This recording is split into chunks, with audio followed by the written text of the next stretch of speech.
ನಮಸ್ಕಾರ. ಇದು ನಿಮ್ಮ ನೆಚ್ಚಿನ ಮನಿಮಂತ್ರ ಕಾರ್ಯಕ್ರಮ. ನಾನು ಹೂಡಿಕೆ ತಜ್ಞ ವೆಂಕಟೇಶ್. ಮೊದಲನೇದಾಗಿ ನಿನ್ನೆಯ ಮಾರ್ಕೆಟ್ ಏನು, ನಿನ್ನೆ ಸ್ಪೆಷಲ್ ಈಕ್ವಿಟಿ ಟ್ರೇಡಿಂಗ್ ಅನ್ನ ಇಟ್ಟಿದ್ರು NSE ಇಂದ ಮತ್ತೆ BSE ಇಂದ. ಅಲ್ಲಿ ನಿಫ್ಟಿ ಮತ್ತೆ ಸೆನ್ಸೆಕ್ಸ್ ಸೂಚಾಂಕಗಳ ಬಗ್ಗೆ ನೋಡೋದಾದ್ರೆ ನಿನ್ನೆ ನಿಫ್ಟಿ ಸೂಚಾಂಕವು 17 ಪಾಯಿಂಟ್ ಏರಿಕೆಯನ್ನ ಕಂಡು 5359ರಲ್ಲಿ ಕ್ಲೋಸ್ ಆದ್ರೆ ಸೆನ್ಸೆಕ್ಸ್ ಸೂಚಾಂಕ 66 ಪಾಯಿಂಟ್ಗಳ ಗಳಿಕೆಯನ್ನ ಕಂಡು 17750ರಲ್ಲಿ ಕ್ಲೋಸ್ ಆಯಿತು. ಮತ್ತೆ ಚಿನ್ನ ಮತ್ತು ಬೆಳ್ಳಿಯ ದರಗಳನ್ನ ಮಲ್ಟಿ ಕಮೋಡಿಟೀಸ್ ಎಕ್ಸ್ಚೇಂಜ್ ಅಲ್ಲಿ ನೋಡೋದಾದ್ರೆ ನಿನ್ನೆ ಚಿನ್ನ 86 ಪಾಯಿಂಟ್ಸ್ಗಳ ಇಳಿಮುಖವಾಗಿ 31,880ರಲ್ಲಿ ಕ್ಲೋಸ್ ಆದ್ರೆ ಬೆಳ್ಳಿ 185 ಪಾಯಿಂಟ್ಗಳ ಇಳಿಮುಖವನ್ನು ಕಂಡು 63,875ರಲ್ಲಿ ಕ್ಲೋಸ್ ಆಗಿದೆ.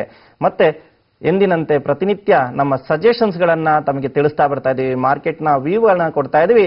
ಚಿನ್ನ ಮತ್ತೆ ಬೆಳ್ಳಿಯ ದರಗಳು ತುಂಬಾ ಪೀಕ್ ಅಲ್ಲಿ ಇದೆ. ಸೈಕಾಲಜಿಕಲ್ ಮಾರ್ಕ್ ಆದ 32,000 ಲೆವೆಲ್ಸ್ ಅನ್ನ ಟಚ್ ಆಗಿದೆ. ಬೆಳ್ಳಿ ಕೂಡ ಸೈಕಾಲಜಿಕಲ್ ಮಾರ್ಕ್ ಆದ 64,000 ಅನ್ನ ಟಚ್ ಆಗಿದೆ. ತುಂಬಾನೇ ಬಾರಿ 72,011 ಇಂದ ಏನು ಸಿಲ್ವರ್ ಕರೆಕ್ಷನ್ಸ್ ಅನ್ನ ಕಂಡಿತ್ತು. ಅಲ್ಲಿಂದ ಏನು ತುಂಬಾನೇ ಕರೆಕ್ಷನ್ಸ್ ಆಗಿ 48,000 46,000 ಬಳಿ ಸಪೋರ್ಟ್ ಅನ್ನ ಬೆಳ್ಳಿ ತೆಗೆದುಕೊಂಡಿದೆ. ಅಲ್ಲಿ ತುಂಬಾ ಬಾರಿನೇ 64,000 ಬಳಿ ಹೋಗಿ ಮತ್ತೆ ಕರೆಕ್ಷನ್ಸ್ ಅನ್ನ ಕಂಡಿರೋದ್ರಿಂದ ಯಾರು ಚಿನ್ನ ಮತ್ತೆ ಬೆಳ್ಳಿಯಲ್ಲಿ ಹೂಡಿಕೆಯನ್ನ ಮಾಡ್ತಾ ಇದ್ದೀರಾ, ಚಿನ್ನ ಮತ್ತೆ ಬೆಳ್ಳಿಯಲ್ಲಿ ಟ್ರೇಡಿಂಗ್ ಅನ್ನ ಮಾಡ್ತಾ ಇದ್ದೀರಾ ಮಲ್ಟಿ ಕಮೋಡಿಟೀಸ್ ಎಕ್ಸ್ಚೇಂಜ್ ಅಲ್ಲಿ, ಪ್ರತಿಯೊಬ್ಬರಿಗೂ ಕೂಡ ಹೇಳ್ತಾ ಇದ್ದೀನಿ, ಇದೊಂದು ಸೈಕಾಲಜಿಕಲ್ ಮಾರ್ಕ್ ಆಗಿ ಕಂಡಿದೆ. ಈ ಲೆವೆಲ್ಸ್ ಅನ್ನ ಮಾರ್ಕೆಟ್ ಮಲ್ಟಿ ಕಮೋಡಿಟೀಸ್ ಎಕ್ಸ್ಚೇಂಜ್ ಅಲ್ಲಿ ಚಿನ್ನ ಮತ್ತೆ ಬೆಳ್ಳಿಯ ಪ್ರೈಸಸ್ ತುಂಬಾನೇ ಸಸ್ಟೈನ್ ಆಗಿ ಇದನ್ನ ಬ್ರೇಕ್ಔಟ್ ಮಾಡಿದ್ರೆ ಮಾತ್ರ ಮತ್ತಷ್ಟು ಹೋಗುವ ಸಾಧ್ಯತೆ ಇದೆ. ಇಲ್ಲ ಅಂದ್ರೆ ಏನು ಎಲ್ಲ ಸೈಕಾಲಜಿಕಲ್ ಮಾರ್ಕ್ ಆಗಿ 32,000 ಮಾರ್ಕ್ ಕಾಣ್ತಾ ಇದೆ. ಇಲ್ಲಿಂದ ಸ್ವಲ್ಪ ಮಟ್ಟಿಗೆ ಚಿನ್ನ ಮತ್ತೆ ಬೆಳ್ಳಿಯ ಪ್ರೈಸಸ್ಗಳು ಕರೆಕ್ಷನ್ಸ್ ಆದ್ರೂ ಆಗ್ಬೋದು ಅಂತ ಪ್ರತಿಯೊಬ್ಬರಿಗೂ ಕೂಡ ನಮ್ಮ ಮನಿ ಮಂತ್ರ ಕಾರ್ಯಕ್ರಮದಲ್ಲಿ ತಿಳಿಸ್ತಾ ಇದ್ವಿ. ಮತ್ತೆ ಪ್ರತಿ ವಾರ ಪ್ರತಿ ಸೋಮವಾರದ ವಿಶೇಷ ಕಾರ್ಯಕ್ರಮದಲ್ಲಿ ನಾವು ಕಮಾಡಿಟಿ ಮಾರ್ಕೆಟ್ ನಲ್ಲಿ ಸಜೆಷನ್ಸ್ ಗಳನ್ನ, ವೀಕ್ಲಿ ರೆಕಮೆಂಡೇಶನ್ಸ್ ಗಳನ್ನ ಕಮಾಡಿಟಿ ಮಾರ್ಕೆಟ್ ಬಗ್ಗೆ ಕೊಡ್ತೀವಿ. ನಾಳೆ ತಮ್ಮೆಲ್ಲರಿಗೂ ಕೂಡ ನಮ್ಮ ಕಾರ್ಯಕ್ರಮವನ್ನ ವೀಕ್ಷಣೆ ಮಾಡೋದರ ಮೂಲಕ ಚಿನ್ನವನ್ನ ಯಾವ ಲೆವೆಲ್ಸ್ ಎಬೋ ಬೈ ಮಾಡ್ಕೋಬೇಕಾಗತ್ತೆ ಮುಂದಿನ ವಾರದಲ್ಲಿ, ನಾಳೆಯಲ್ಲಿ, ಮತ್ತೆ ಯಾವ ಲೆವೆಲ್ಸ್ ಬಿಲೋ ಬಂದ ತಕ್ಷಣ ತಾವು ಸೆಲ್ ಮಾಡಬೇಕು ಅಂತ ನಾಳೆ ತೋರಿಸ್ತೀನಿ. ಮತ್ತೆ ಈ ವಾರ ಏನು ಕಮಾಡಿಟಿ ಮಾರ್ಕೆಟ್ ನಲ್ಲಿ ನಮ್ಮ ಸಲಹೆಯನ್ನ ತಿಳಿಸಿದ್ದು, ಕಮಾಡಿಟಿ ಮಾರ್ಕೆಟ್ ನಲ್ಲಿ ತುಂಬಾನೇ ಐ ಮೂವ್ಮೆಂಟ್ ಅನ್ನ ಪ್ರತಿಯೊಬ್ಬರು ಲಾಸ್ಟ್ 2 ವೀಕ್ ಇಂದನೂ ಕೂಡ ಏನು ನೋಡ್ತಾ ಇದ್ದೀರಾ. ಈ 2 ವೀಕ್ ನಲ್ಲಿ ಯಾರು ನಮ್ಮ ಸಜೆಷನ್ಸ್ ಗಳನ್ನ ಸರಿಯಾಗಿ ರೀತಿಯಲ್ಲಿ ಬಳಸಿಕೊಂಡು ಏನು ಇನ್ವೆಸ್ಟ್ಮೆಂಟ್ ಅನ್ನ ಮಾಡಿದ್ರು, ಅವರು ಈ ವಾರ ನಮ್ಮ ಸಜೆಷನ್ಸ್ ಗಳಲ್ಲಿ ಪ್ರತಿ ಒಂದು ನಮ್ಮ ಸಜೆಷನ್ಸ್ ಅನ್ನ ಒಂದು ಲಾಟ್ ವ್ಯವಹರಿಸೋದ್ರ ಮೂಲಕ ಎಷ್ಟು ರಿಚ್ ಆಗಿದ್ದಾರೆ ಅಂತ ನೋಡೋದಾದ್ರೆ, ನಾವು ಕೊಟ್ಟಂತ ಚಿನ್ನದ ಸಜೆಷನ್ಸ್ ಈ ಬಾರಿ ಚಿನ್ನದ ಸಜೆಷನ್ ಅಲ್ಲಿ ಏನು 31,180 ಅಬೌವ್ ಬೈ ಅನ್ನ ನೀಡಿದ್ದು, ಅದು 32,000 ವರೆಗೂ ಕೂಡ ಟಚ್ ಆಗಿದೆ. ನಮ್ಮ ಟಾರ್ಗೆಟ್ ನಲ್ಲಿ ಯಾರು ಒಂದು ಲಾಟ್ ಚಿನ್ನ ಅಂದ್ರೆ 1 ಕೆಜಿ ಚಿನ್ನವನ್ನ ಖರೀದಿಸಿದ್ರು ಅವರಿಗೆ 800 ಪಾಯಿಂಟ್ಸ್ಗಳ ಪ್ರಾಫಿಟ್ ಆಗಿದ್ದು, ಮತ್ತೆ ಒಂದು ಲಾಟ್ ಚಿನ್ನಕ್ಕೆ 1 ಕೆಜಿ ಚಿನ್ನಕ್ಕೆ 80,000 ರೂಪಾಯಿಗಳ ಗಳಿಕೆ ಆಗಿದೆ. ಮತ್ತೆ ನಾವು ಸಿಲ್ವರ್ ಅನ್ನು ಕೂಡ ಏನು ಸಜೆಷನ್ಸ್ ಅನ್ನ ತಿಳಿಸಿದ್ದು 61,500 ಅಬೌವ್, ಅದು ಕೂಡ 2,500 ಪಾಯಿಂಟ್ಸ್ ಏರಿಕೆಯಾಗಿ 75,000 ಪ್ರತಿ ಲಾಟ್ಗೆ ಗಳಿಕೆ ಆಗಿದೆ. ಮತ್ತೆ ಕಾಪರ್ ಅಂತೂ ಈ ವೀಕ್ ಅಲ್ಲಿ ತುಂಬಾನೇ ಅದ್ಭುತವಾದ ಮೂವ್ಮೆಂಟ್ ಕೊಟ್ಟಿದೆ. ಕಳೆದ 2 ವೀಕ್ ಅಲ್ಲಿ ಕಾಪರ್ ಅಲ್ಲಿ ಮೂವ್ಮೆಂಟ್ ಅನ್ನ ಕಡಿಮೆ ಇದ್ದು, ಈ ವೀಕ್ ನಲ್ಲಿ ಏನು ಅದ್ಭುತವಾದ ಮೂವ್ಮೆಂಟ್ ಅನ್ನ ಕಂಡಿದ್ದೀರಾ. ಕಾಪರ್ ಮೋರ್ ದನ್ 20 ಪಾಯಿಂಟ್ಸ್ ಗಳಿಕೆಯನ್ನ ಕೊಟ್ಟಿದೆ. ನಮ್ಮ ಟಾರ್ಗೆಟ್ ನಲ್ಲಿ ಬುಕಿಂಗ್ ಅನ್ನ ಮಾಡ್ಕೊಂಡವರಿಗೆ 19 ಪಾಯಿಂಟ್ಸ್ ಗಳಿಕೆ ಆಗಿದ್ದು 19,000 ರೂಪಾಯಿಗಳು ಪ್ರತಿ ಲಾಟಿನಲ್ಲಿ ಕಾಪರ್ ನಲ್ಲಿ ಗಳಿಕೆ ಆಗಿದ್ರೆ, ನಾವು ಕೊಟ್ಟಂತ ಕ್ರೂಡ್ ಆಯಿಲ್ ನಲ್ಲಿ ಬೈ ಮತ್ತೆ ಸೆಲ್ ರೆಕಮೆಂಡೇಶನ್ಸ್ ಎಲ್ಲರೂ ಕೂಡ ಕ್ರೂಡ್ ಆಯಿಲ್ ಟಾರ್ಗೆಟ್ ಅನ್ನು ಅಚೀವ್ ಮಾಡಿದ್ದು 135 ಪಾಯಿಂಟ್ಸ್ ಗಳಿಕೆ ಆಗಿ 13,500 ರೂಪಾಯಿಗಳು ಪ್ರತಿ ಲಾಟ್ಗೆ ಕ್ರೂಡ್ ಆಯಿಲ್ ಅಲ್ಲಿ ಗಳಿಕೆ ಆಗಿದೆ.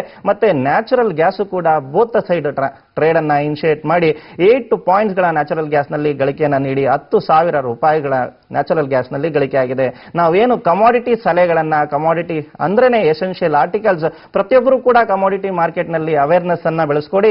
ಯಾಕಂದ್ರೆ ಈಕ್ವಿಟಿ ಮಾರ್ಕೆಟ್ ಇಂದ ಜನ ಹೆಚ್ಚಾಗಿ ಕಮಾಡಿಟಿ ಮಾರ್ಕೆಟ್ ಮತ್ತೆ ಫಾರೆಕ್ಸ್ ಮಾರ್ಕೆಟ್ ಕೂಡ ಶಿಫ್ಟ್ ಆಗ್ತಾ ಇದ್ದಾರೆ. ಯಾಕಂದ್ರೆ ಗ್ಲೋಬಲಿ ಟ್ರೇಡ್ ಆಗುವಂತ ಕಮಾಡಿಟಿಗಳು, ಕರೆನ್ಸಿಗಳು ಹೆಚ್ಚಿನ ಮೂವ್ಮೆಂಟ್ ಅನ್ನ ಹೊಂದಿದ್ದು ಕಡಿಮೆ ರಿಸ್ಕ್ ಹೈಯೆಸ್ಟ್ ರಿಟರ್ನ್ಸ್ ಅನ್ನ ನೀಡುವ ಸಾಧ್ಯತೆ ಇದ್ದು, ಟೆಕ್ನಿಕಲ್ ಬೇಸಿಸ್ ಅಲ್ಲಿ ಅನಾಲಿಸಿಸ್ ಅನ್ನ ಮಾಡಿ ಅಡ್ವೈಸ್ ಅನ್ನ ಪಡೆದುಕೊಂಡು ಟ್ರೇಡ್ ಮಾಡೋರಿಗೆ ತುಂಬಾ ಅದ್ಭುತವಾದ ಪ್ರಾಫಿಟ್ಸ್ ನೀಡಿ ಬರ್ತಾ ಇದೆ. ಕಳೆದ 2 ವೀಕ್ ನಲ್ಲೂ ಕೂಡ ಅದ್ಭುತವಾದ ಮೂವ್ಮೆಂಟ್ ಅನ್ನ ಏನು ಕಂಡಿದಿರಲ್ಲ, ಅದರಲ್ಲಿ ಉತ್ತಮವಾದ ಪ್ರಾಫಿಟ್ಸ್ ಬಂದಿದೆ ಪ್ರತಿಯೊಬ್ಬರಿಗೂ ಕೂಡ. ಮತ್ತೆ ನಮ್ಮ ಸಜೆಷನ್ಸ್ ಅಲ್ಲಿ ಪ್ರತಿಯೊಂದು ಲಾಟ್ ನಲ್ಲಿ ಯಾರು ಟ್ರೇಡ್ ಅನ್ನ ಮಾಡಿದಿರಾ, ಪ್ರತಿಯೊಂದು gold, silver, crude oil, natural gas ಮತ್ತೆ ನಿಕ್ಕಲ್, ಕಾಪರ್, ಇದರಲ್ಲಿ ಪ್ರತಿ ಒಂದೊಂದು ಲಾಟ್ ಕೇವಲ ಒಂದೊಂದು ಲಾಟ್ ಟ್ರೇಡ್ ಮಾಡೋದ್ರಿಗೆ ಆದಂತ ಲಾಭವನ್ನ ನೋಡೋದಾದ್ರೆ ನೋಡೋದಾದ್ರೆ ಮೋರ್ ದನ್ 2 lakh rupees ಆಗಿದ್ರೆ ಅಂದ್ರೆ ಎಕ್ಸಾಕ್ಟ್ಲಿ 2,01,250 rupees ಅಷ್ಟು ಗೇನಿಂಗ್ ಅನ್ನ ಕಂಡಿದ್ದಾರೆ ನಮ್ಮ ಸಜೆಷನ್ಸ್ ಇಂದ ಅಂತ ಹೇಳ್ತಾ, ಮತ್ತೆ ಡೈಲಿ ರೆಕಮೆಂಡೇಶನ್ಸ್ ಅಲ್ಲಿ ಏನು ಇಕ್ವಿಟಿ ಮಾರ್ಕೆಟ್ ನಲ್ಲಿ ರೆಕಮೆಂಡೇಶನ್ಸ್ ಅನ್ನ ಕೊಡ್ತಾ ಇದೀವಿ. ಡೈಲಿ ರೆಕಮೆಂಡೇಶನ್ಸ್ ಅಲ್ಲಿ ಮಿನಿಮಮ್ 5 to 6 ಶೇರ್ಸ್ ಗಳಿರಬಹುದು ಅಥವಾ ಆಪ್ಷನ್ಸ್ ಅಥವಾ ಫ್ಯೂಚರ್ಸ್ ಇರಬಹುದು. ಇದರ ಬಗ್ಗೆ ಸಲಹೆಯನ್ನ ಏನು ನೀಡ್ತಾ ಬರ್ತಾ ಇದೀವಿ. ಪ್ರತಿನಿತ್ಯ ನಮ್ಮಲ್ಲಿ ಏನು ಸಲಹೆಯನ್ನ ಸ್ವೀಕರಿಸ್ತಾ ಇದ್ದಾರೆ ಕರ್ನಾಟಕದಾದ್ಯಂತ ಜನರು, ಮತ್ತೆ ಕರ್ನಾಟಕದ ಹೊರ ರಾಜ್ಯದ ಜನರು ಕೂಡ ನಮ್ಮಿಂದ ಏನು ಸಜೆಷನ್ಸ್ ಅನ್ನ ಅಡ್ವೈಸ್ ಗಳನ್ನ ತೆಗೆದುಕೊಂಡು ಇಕ್ವಿಟಿ ಮಾರ್ಕೆಟ್ ಅನ್ನ ತಮ್ಮ ಸೆಕೆಂಡ್ ಸೋರ್ಸ್ ಆಫ್ ಇನ್ಕಮ್ ಆಗಿ ಯಾರು ಮಾಡ್ಕೊಂಡಿದ್ದಾರೆ ಅವರಿಗೆ ಆದಂತ ಲಾಭ, ನಮ್ಮಲ್ಲಿಂದ ಸಜೆಷನ್ಸ್ ಅನ್ನ ಪಡ್ಕೊಂಡವರಿಗೆ ಆದಂತ ಲಾಭ ಕಳೆದ ವೀಕ್ನಲ್ಲಿ ಸಮ್ ಅಪ್ ಮಾಡಿ ನೋಡೋದಾದ್ರೆ 68,400 rupees ಇದೆ. ಇದು 68,400 rupees ಎಷ್ಟು ಇನ್ವೆಸ್ಟ್ಮೆಂಟ್ ಬೇಕಾಗುತ್ತೆ, ಎಷ್ಟು ಟ್ರೇಡ್ ಮಾಡಿದವರಿಗೆ ಎಷ್ಟು ಲಾಭ ಬಂದಿತ್ತು ಅಂತ ತಾವು ನೋಡೋದಾದ್ರೆ ಕೇವಲ ಒಂದೊಂದು ಲಾಟ್ ನಾವೇನು ಸಜೆಷನ್ಸ್ ಅನ್ನ ಕೊಡ್ತೀವಲ್ಲ, ಕೇವಲ ಒಂದೊಂದು ಲಾಟ್ ಅಲ್ಲಿ ಯಾರು ಟ್ರೇಡ್ ಅನ್ನ ಮಾಡಿದ್ರು, 2-3 ಲಾಟ್ ಅವಶ್ಯಕತೆ ಇಲ್ಲ, ಕೇವಲ ಒಂದು ಲಾಟ್ ಫ್ಯೂಚರ್ಸ್ ನಾವೇನು ಸಜೆಷನ್ಸ್ ಕೊಟ್ರೆ ಮತ್ತೆ ಶೇರ್ಸ್ ನಲ್ಲಿ ಇರಬಹುದು ಆಪ್ಷನ್ಸ್ ಅಲ್ಲೇ ಇರಬಹುದು ಕೂಡ ಆ ಲಾಟಿನ ಕ್ವಾಂಟಿಟಿ ಎಷ್ಟಿದೆ ಅದರ ಅಷ್ಟೇನೆ ತೆಗೆದುಕೊಂಡು ಯಾರು ಟ್ರೇಡ್ ಅನ್ನ ಮಾಡಿದ್ದಾರೆ ಅವರಿಗೆ ಒಟ್ಟಾರೆ ಈ ವೀಕ್ ನಲ್ಲಿ ಲಾಭವನ್ನು ನೋಡೋದಾದ್ರೆ 68,400. ಮತ್ತೆ ಮಾರ್ಕೆಟ್ ನ ವ್ಯೂಸ್ ಗಳನ್ನ ಮತ್ತೆ ಸ್ಯಾಂಪಲ್ ಸಜೆಷನ್ಸ್ ಆಗಿ ಕೂಡ ಮಾಧ್ಯಮದಲ್ಲಿ ನಾವು ಸಜೆಷನ್ಸ್ ಗಳನ್ನ ಮಾರ್ಕೆಟ್ ವ್ಯೂಸ್ ಅನ್ನ ಪ್ರತಿನಿತ್ಯ ನೀಡ್ತಾನೆ ಬರ್ತಾ ಇದೀವಿ. ನಾವು ಏನು ಪ್ರತಿಯೊಬ್ಬರಿಗೂ ಕೂಡ ತಿಳಿಸ್ತಾನೆ ಹೇಳ್ತಾ ಇದೀವಿ. ಮಾರ್ಕೆಟ್ ನಲ್ಲಿ ವ್ಯವಹರಿಸೋರು ಪ್ರತಿಯೊಬ್ಬರು ಕೂಡ ಒಂದು ಮಾತನ್ನ ಒಂದು ತತ್ವವನ್ನ ತಾವು ಮೈಂಡ್ ನಲ್ಲಿ ಇಟ್ಕೋಬೇಕಾಗುತ್ತೆ. ಅದು trend is A friend. Market ನಲ್ಲಿ ಟ್ರೆಂಡಿನ ಜೊತೆ ತಾವು ನಡೆದರೆ, ಟ್ರೆಂಡಿನ ಅಂತೆ ತಾವು ಪೊಸಿಷನ್ಸ್ ಅನ್ನ ಕೊಂಡ್ರೆ ಪ್ರತಿಯೊಬ್ಬರು ಕೂಡ ಅತಿ ಅದ್ಭುತವಾದ ಪ್ರಾಫಿಟ್, ಪ್ರತಿ ಅದ್ಭುತವಾದ ಹಣ ಗಳಿಕೆ ಶೇರ್ ಮಾರ್ಕೆಟ್ ಮತ್ತೆ ಕಮಾಡಿಟಿ ಮಾರ್ಕೆಟ್ ನಲ್ಲಿ ಸೂಕ್ತವಾಗಿ ಮೂಡಿ ಬಂದೇ ಬರುತ್ತೆ. ಏನು ಇದುವರೆಗೂ ಕೂಡ ಏನು ಸರಿಯಾದ ಮಾಹಿತಿಗಳು, ಸರಿಯಾದ ಟೆಕ್ನಿಕಲ್ ಅನಾಲಿಸಿಸ್ ಸಿಗದಲೇ ಜನಗಳು ಲಾಸ್ ಅನ್ನ ಮಾಡ್ಕೊಂಡಿದ್ದಾರೆ. ಶೇರ್ ಮಾರ್ಕೆಟ್ ನಲ್ಲಿ ವ್ಯವಹರಿಸರು ಕೆಲವು ಸ್ವಲ್ಪ ಮಟ್ಟಿಗೆ ಲಾಸ್ ಅನ್ನ ಅನುಭವಿಸಿ ಅದನ್ನ ಏನು ಪ್ರಸರಿಸ್ತಾ ಇದ್ದಾರೆ ಅದನ್ನೆಲ್ಲ ಹೋಗ್ಲಾಡಿಸಲು ಅಂದ್ರೆ ಸರಿಯಾದ ಟೆಕ್ನಿಕಲ್ ಅಡ್ವೈಸರ್ಸ್ಗಳು ಪ್ರತಿಯೊಬ್ಬರಿಗೂ ಸಿಗಲೆಂದರೆ ಜನಶ್ರೀ ವಾಹಿನಿಯು ಮನಿ ಮಂತ್ರ ಕಾರ್ಯಕ್ರಮದ ಮೂಲಕ ಸರಿಯಾದ ರೀತಿಯಲ್ಲಿ ಮಾರ್ಕೆಟ್ನ ಅಪ್ಡೇಟ್ಸ್ ಗಳನ್ನ, ಸರಿಯಾದ ರೀತಿಯಲ್ಲಿ ಮಾರ್ಕೆಟ್ನ ವ್ಯೂ ಅನ್ನ, ರೆಕಮೆಂಡೇಶನ್ಸ್ ಅನ್ನ, ಪ್ರಿಡಿಕ್ಷನ್ಸ್ ಅನ್ನ ನೀಡ್ತಾನೆ ಇದ್ವಿ. ಈ ಕಾರ್ಯಕ್ರಮವು ಪ್ರತಿನಿತ್ಯ ಬರಲಿದ್ದು ಈ ಕಾರ್ಯಕ್ರಮವನ್ನ ಪ್ರತಿನಿತ್ಯ ತಾವು ವೀಕ್ಷಿಸಿ ಇಕ್ವಿಟಿ ಮಾರ್ಕೆಟ್ಸ್ ಇರ್ಬೋದು, ಕಮೋಡಿಟಿ ಮಾರ್ಕೆಟ್ ಇರ್ಬೋದು, ಪ್ರತಿಯೊಂದರ ಬಗ್ಗೆ ಕೂಡ ಟ್ರೆಂಡ್ ಅನ್ನ, ಮಾರ್ಕೆಟ್ನ ಟ್ರೆಂಡ್ ಹೇಗಿದೆ, ತಾವು ಯಾವ ಲೆವೆಲ್ಸ್ ಗಳಲ್ಲಿ ಪೊಸಿಷನ್ಸ್ ಗಳನ್ನ ಲಿಕ್ವಿಡೇಟ್ ಮಾಡ್ಕೋಬೇಕಾಗುತ್ತೆ, ಯಾವ ಲೆವೆಲ್ಸ್ ಗಳಲ್ಲಿ ತಾವು ಪೊಸಿಷನ್ಸ್ ಗಳನ್ನ ಬೈ ಪೊಸಿಷನ್ಸ್ ಗಳನ್ನ ಕೊಳ್ಳಬೇಕಾಗುತ್ತೆ, ಸೆಲ್ ಪೊಸಿಷನ್ಸ್ ಕೊಳ್ಳಬೇಕಾಗುತ್ತೆ, ಪ್ರತಿಯೊಂದನ್ನು ಕೂಡ ತಿಳ್ಕೋಬೇಕಾಗುತ್ತೆ. ಏನು ನಮ್ಮ ಅನಾಲಿಸಿಸ್ ಗಳು ಎಷ್ಟು ಅಕ್ಯುರೇಟ್ ಆಗಿ ವರ್ಕ್ ಆಗ್ತಾ ಇದೆ ಅಂತ ಪ್ರತಿಯೊಬ್ಬರಿಗೂ ಕೂಡ ಗೊತ್ತಿದೆ. ನಮ್ಮ ಮನಿ ಮಂತ್ರ ಕಾರ್ಯಕ್ರಮ 2M ನ ಅಡ್ವೈಸರ್ಸ್ ಅನ್ನ ಬೇರೆಯವ್ರ ಜೊತೆ ತಾವು ಕಂಪೇರ್ ಮಾಡಿ ನೋಡೋದಾದ್ರೆ ನಾವು ಲೋ ರೇಟ್ ಅಲ್ಲಿ ಬೈಯಿಂಗ್ ಅನ್ನ ತಿಳಿಸ್ತೀವಿ, ಹೈ ರೇಟ್ ಅಲ್ಲಿ ಸೆಲ್ಲಿಂಗ್ ಅನ್ನ ತಿಳಿಸ್ತೀವಿ. ಆದ್ರೆ ತಾವು ಏನ್ ಕರ್ನಾಟಕದಲ್ಲಿ ಮೊದಲಿಂದನೂ ಕೂಡ ನೋಡ್ತಾ ಬರ್ತಾ ಇದ್ದಾರೆ ಅದು ಯಾವ ರೀತಿ ಇದೆ ಅಂದ್ರೆ 4,600 ನಿಫ್ಟಿ ಲೆವೆಲ್ಸ್ ಇದ್ದಾಗ, ಅಂದ್ರೆ ತುಂಬಾನೇ ಈ ಆರ್ಥಿಕ ವರ್ಷದಲ್ಲಿ ತುಂಬಾನೇ ನಿಫ್ಟಿ ಕೆಳಗಿದ್ದಾಗ ಲಾಂಗ್ ಟರ್ಮಿಗೂ ಇನ್ವೆಸ್ಟರ್ಸ್ಗೆ ಈ ಮಾರ್ಕೆಟ್ ಉತ್ತಮವಲ್ಲ, ತಾವೆಲ್ಲ ಸೆಲ್ ಮಾಡ್ಕೋಬಿಡಿ, ಇನ್ವೆಸ್ಟ್ಮೆಂಟ್ಸ್ ಗಳನ್ನ ಇನ್ನೂ ಮಾರ್ಕೆಟ್ ಕರೆಕ್ಷನ್ಸ್ ಆಗುತ್ತೆ ಅಂತ ಹೇಳ್ತಾರೆ. ಅದೇ ಪೀಕ್ ಅಲ್ಲಿ ಇದ್ದಾಗ 5,450 ಲೆವೆಲ್ಸ್ ಅಲ್ಲಿ ಇದ್ದಾಗ 5,400 ಸಪೋರ್ಟ್ ಆಗ್ಬಿಡುತ್ತೆ ನಿಮಗೆ, 5,400 ಬಳಿ ಬೈ ಮಾಡ್ಕೋಬಿಡಿ ಅಂತ ಹೇಳ್ತಾರೆ. ಮತ್ತೆ ಮಾರ್ಕೆಟ್ 5,200 ಬೋನ್ಸ್ ಬೇಕಾದಾಗ ನೋಡಿ ನಾನು ಹೇಳಿದ್ದೆ ಬೋನ್ಸ್ ಬ್ಯಾಕ್ ಆಯ್ತು ಅಂತ ಹೇಳ್ತಾರೆ. ನಾವು ಆ ರೀತಿ ಮಾಡಿದ್ರೆ 4,800 ಲೆವೆಲ್ಸ್ ಇದ್ದಾಗೆ ಕೂಡ ಹೇಳಿದ್ದು ಮಾರ್ಕೆಟ್ 5,360 ಲೆವೆಲ್ಸ್ ಅನ್ನ ಕ್ರಾಸ್ ಮಾಡಿ ಮೇಲೆ ಹೋಗುತ್ತೆ ಅಂತ 5,360 ಲೆವೆಲ್ ಕ್ರಾಸ್ ಆದ್ಮೇಲೆ 5,440 ಲೆವೆಲ್, 5,450 ಲೆವೆಲ್ಸ್ ಅಲ್ಲಿ ಹೇಳಿದ್ದು ಮಾರ್ಕೆಟ್ ಸ್ವಲ್ಪ ಮಟ್ಟಿಗೆ ಕರೆಕ್ಷನ್ಸ್ ಬಂದೇ ಬರುತ್ತೆ, ಕರೆಕ್ಷನ್ಸ್ ಆಗೇ ಆಗುತ್ತೆ. ಆ ಕರೆಕ್ಷನ್ಸ್ ಅನ್ನ ಆದ ನಂತರ 5,200 ಲೆವೆಲ್ಸ್ ಅಲ್ಲಿ ತಿಳಿಸ್ಕೊಟ್ಟಾಗೆ ತಾವೆಲ್ಲರೂ ನಮ್ಮ ಕಾರ್ಯಕ್ರಮವನ್ನ ಬುಧವಾರ ಮತ್ತೆ ಗುರುವಾರ ಯಾರು ವೀಕ್ಷಣೆಯನ್ನ ಮಾಡಿದ್ರ ಪ್ರತಿಯೊಬ್ಬರಿಗೂ ಕೂಡ ಹೇಳಿದಿವಿ ಪುಲ್ ಬ್ಯಾಕ್ ಆಗುತ್ತೆ. ತಾವೆಲ್ಲರೂ ಬೈ ಪೊಸಿಷನ್ಸ್ ಅನ್ನ ಹೊಂದಿ, ಯಾರೇ ಶಾರ್ಟ್ ಪೊಸಿಷನ್ಸ್ ಅನ್ನ ಹೊಂದಿದ್ರು ಕಟ್ ಮಾಡ್ಕೊಳ್ಳಿ. ಮಾರ್ಕೆಟ್ ಏನು ಪುಲ್ ಬ್ಯಾಕ್ ಆಗುತ್ತೆ, ಕನ್ಸಾಲಿಡೇಷನ್ ಫೇಸ್ ಅಲ್ಲಿ ಕಂಡು ಬಂದಾಗ ತಮಗೆ ಮತ್ತೆ ಶಾರ್ಟಿಂಗ್ ಗೆ ಅವಕಾಶಗಳು ಸಿಗುತ್ತೆ ಅಂತ ಏನು ಪ್ರತಿಯೊಬ್ಬರಿಗೆ ಹೇಳ್ತಾ ಇದೀವಿ. ಪ್ರತಿನಿತ್ಯ ಮಾರ್ಕೆಟ್ ಡೇಸ್ ಅಲ್ಲಿ ನಮ್ಮ ಕಾರ್ಯಕ್ರಮವನ್ನ ಬಿಡದೆ ತಾವು ವೀಕ್ಷಣೆ ಮಾಡಿ ತಮಗೆ ಗೊತ್ತಾಗುತ್ತೆ ಖಚಿತವಾದ ಅನಾಲಿಸಿಸ್, ಖಚಿತವಾದ ಟೆಕ್ನಿಕಲ್ಸ್ ಲೆವೆಲ್ಸ್ ಗಳಿಂದ ಮಾರ್ಕೆಟ್ ಟ್ರೆಂಡ್ ಅನ್ನ ಹೇಗೆ ಪ್ರಿಡಿಕ್ಟ್ ಅನ್ನ ಮಾಡಬಹುದು.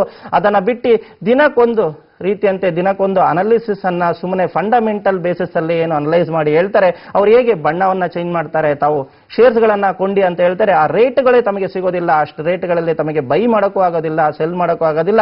ಆ ಶೇರ್ ಬೆಲೆಗಳು ಆಲ್ರೆಡಿ ಟಾರ್ಗೆಟ್ ಹತ್ರ ಓಪನ್ ಆಗಿ ಟಾರ್ಗೆಟ್ ನಾಳೆ ಬಂದು ಟಾರ್ಗೆಟ್ ಅನ್ನ ನೀಡಿವೆ ಅಂತ ಹೇಳ್ತೇವೆ. ಆದ್ರೆ ಟೆಕ್ನಿಕಲ್ ಬೇಸಿಸ್ ಅಲ್ಲಿ ನಾವೇನು ಬೈ ಎಬೋ ಮತ್ತೆ ಸೆಲ್ ಬಿಲೋ ಸಜೆಷನ್ಸ್ ಅನ್ನ ನೀಡ್ತಾ ಇದೀವಿ. ಇದು ಪ್ರತಿಯೊಬ್ಬರಿಗೂ ಕೂಡ ತಮಗೆ ಎಂಟ್ರಿಗಳು ತಮಗೆ ಖಚಿತವಾಗಿ ಸಿಗುತ್ತೆ. ಎಂಟ್ರಿಗಳು ಸಿಕ್ಕ ನಂತರ ತಮಗೆ ಪ್ರಾಫಿಟ್ ಕೂಡ ಆಗುತ್ತೆ. ಟೆಕ್ನಿಕಲ್ ಅಡ್ವೈಸಸ್ ಇಂದ ಪ್ರೈಸ್ ಪ್ರಿಡಿಕ್ಷನ್ಸ್ ಅನ್ನ ಏನು ಮಾಡ್ತಾ ಇದ್ವಿ, ತಮಗೆ ಶಾರ್ಟ್ ಟರ್ಮ್ ಅಲ್ಲೇ ಇರಬಹುದು ಅಥವಾ ಮೀಡಿಯಂ ಟರ್ಮ್ ಅಲ್ಲೇ ಇರಬಹುದು, ಉತ್ತಮವಾದ ಅಗ್ರೆಸಿವ್ ರಿಟರ್ನ್ಸ್ ಖಂಡಿತವಾಗ್ಲೂ ಬರುತ್ತೆ. ಆದ್ರೆ ಜನರಲ್ಲಿ ಒಂದು ಮಾಹಿತಿ ಪ್ರತಿಯೊಬ್ಬರಿಗೂ ಕೂಡ ಮನಿ ಮಂತ್ರ ಕಾರ್ಯಕ್ರಮದ ಮುಖಾಂತರ ಏನ್ ಹೇಳಕ್ ಇಚ್ಛೆ ಪಡ್ತೀನಿ ಅಂದ್ರೆ, ತಾವು ಇನ್ವೆಸ್ಟ್ಮೆಂಟ್ ಮತ್ತೆ ಟ್ರೇಡಿಂಗ್ ನ ಡಿಫರೆನ್ಸ್ ಅನ್ನ ತಿಳ್ಕೋಬೇಕಾಗುತ್ತೆ. ಇನ್ವೆಸ್ಟ್ಮೆಂಟ್ ಮಾಡುವಂತವರು ಏನು ಕನ್ಸರ್ವೇಟಿವ್ ರಿಟರ್ನ್ಸ್ ಅನ್ನ ಎಕ್ಸ್ಪೆಕ್ಟ್ ಮಾಡ್ತೀರಾ, ತಾವು ಉತ್ತಮ ಕಂಪನಿಯ ಶೇರ್ಸ್ ಗಳಲ್ಲೇ ಇನ್ವೆಸ್ಟ್ಮೆಂಟ್ ಅನ್ನ ಮಾಡಬೇಕಾಗುತ್ತೆ. ಅಲ್ಲದೆ ಏನಾದ್ರೂ ಪೆನ್ನಿ ಶೇರ್ಸ್ ಗಳು, ಟಿನ್ನಿ ಶೇರ್ಸ್ ಗಳು, ತುಂಬಾನೇ ಲೋ ವ್ಯಾಲ್ಯೂಮ್ ಅನ್ನ ಹೊಂದಿರುವ ಶೇರ್ಸ್ ಗಳಲ್ಲಿ ತಾವು ಇನ್ವೆಸ್ಟ್ಮೆಂಟ್ ಅನ್ನ ಮಾಡಿದ್ರೆ, ತಮ್ಮೆಲ್ಲರಿಗೂ ಕೂಡ ಹೇಳ್ತಾ ಇದ್ದೀನಿ, ಏನು ಕರ್ನಾಟಕ ರಾಜ್ಯದಾದ್ಯಂತ ಜನರು ಬಂದು ಹೇಳ್ತಾರೆ, ಸರ್ ನಮ್ಮಲ್ಲಿ 30 ಕಂಪನಿ ಶೇರ್ಸ್ ಇದೆ, 40 ಕಂಪನಿ ಶೇರ್ಸ್ ಇದೆ, ಇದು ಇವರ ಹೇಳಿದ ಶೇರ್ಸ್, ಇದು ಅವರು ಹೇಳಿದ ಶೇರ್ಸ್, ಎಲ್ಲಾ ಶೇರ್ಸ್ ಗಳನ್ನ ಕೊಂಡಿ ನಾನು 30-40 ಲಕ್ಷ ಇನ್ವೆಸ್ಟ್ಮೆಂಟ್ ಮಾಡಿದ್ರು ಕೂಡ ಈಗ ಅದರ ವ್ಯಾಲ್ಯೂ ಕೇವಲ 20 lakhs 25 lakhs ಆಗಿದೆ. ಇಷ್ಟು ಶೇರ್ಸ್ ಗಳನ್ನ ನೋಡೋದಾದ್ರೆ ತಮಗೆ, ನನ್ನಲ್ಲಿ 30 ಕಂಪನಿಯ ಶೇರ್ಸ್ ಗಳಿದ್ರು, ಅದರಲ್ಲಿ ಕೇವಲ ಪ್ರಾಫಿಟ್ ಅನ್ನ ನೀಡ್ತಾ ಇರೋದು 5 ಕಂಪನಿಯ ಶೇರ್ಸ್ ಗಳಾಗಿದೆ, ಮಿಕ್ಕಿದ 25 ಕಂಪನಿಗಳ ಶೇರ್ಸ್ ಗಳು ಲಾಸ್ ಅಲ್ಲಿ ಇದೆ ಅಂತ ಹೇಳ್ತಾರೆ. ಪ್ರತಿಯೊಬ್ಬರಿಗೂ ಕೂಡ ಶೇರ್ ಮಾರ್ಕೆಟ್ ನಲ್ಲಿ ಇನ್ವೆಸ್ಟ್ಮೆಂಟ್ ಅನ್ನ ಮಾಡೋರಿಗೆ ತಿಳಿಸ್ತೀನಿ, ಕೇವಲ ಕೆಲವೊಂದೇ ಶೇರ್ಸ್ ಗಳನ್ನ, ಉತ್ತಮ ಕಂಪನಿಯ ಶೇರ್ಸ್ ಗಳನ್ನ ಮಾತ್ರ ತಾವು ಕೊಳ್ಳಬೇಕಾಗುತ್ತೆ. ಅವು ಕೊಂಡ್ರೆ ತಾವು ತಮಗೆ ಟ್ರ್ಯಾಕ್ ಮಾಡಕ್ಕೆ ತುಂಬಾನೇ ಈಸಿ ಆಗುತ್ತೆ. ಹೆಚ್ಚಿನ ಮಾಹಿತಿಗೋಸ್ಕರ ಮನಿ ಮಂತ್ರ ಕಾರ್ಯಕ್ರಮವನ್ನ ತಪ್ಪದೇ ವೀಕ್ಷಣೆಯನ್ನು ಮಾಡ್ತಾ ಇರಿ. ಮನಿ ಮಂತ್ರ ಕಾರ್ಯಕ್ರಮವನ್ನ ವೀಕ್ಷಣೆಯನ್ನ ಮಾಡೋದ್ರ ಮೂಲಕ ನಿಮ್ಮಲ್ಲೊಳಗಿನ ಉತ್ತಮವಾದ ಪ್ರಾಫಿಟಬಲ್ ಟ್ರೇಡರ್ ಅನ್ನ ತಾವು ಕಂಡುಕೊಳ್ಬಹುದು ಅಂತ ಹೇಳ್ತಾ ಇಂದಿನ ಕಾರ್ಯಕ್ರಮವನ್ನ ಮುಗಿಸ್ತಾ ಇದ್ದೀನಿ. ನಾಳೆ ವಿಶೇಷ ಕಾರ್ಯಕ್ರಮದಲ್ಲಿ ಕಮಾಡಿಟಿ ಮಾರ್ಕೆಟ್ ಬಗ್ಗೆ ಮತ್ತೆ ಈಕ್ವಿಟಿ ಮಾರ್ಕೆಟ್ ಬಗ್ಗೆ ಸಲಹೆಗಳೊಂದೇ ತಮ್ಮ ಮುಂದೆ ಬರ್ತೀನಿ ಅಂತ ಹೇಳ್ತಾ ಇಂದಿನ ಕಾರ್ಯಕ್ರಮವನ್ನು ಮುಕ್ತಾಯಗೊಳಿಸ್ತೀನಿ. ಸರ್ವರಿಗೂ ವಂದನೆಗಳು.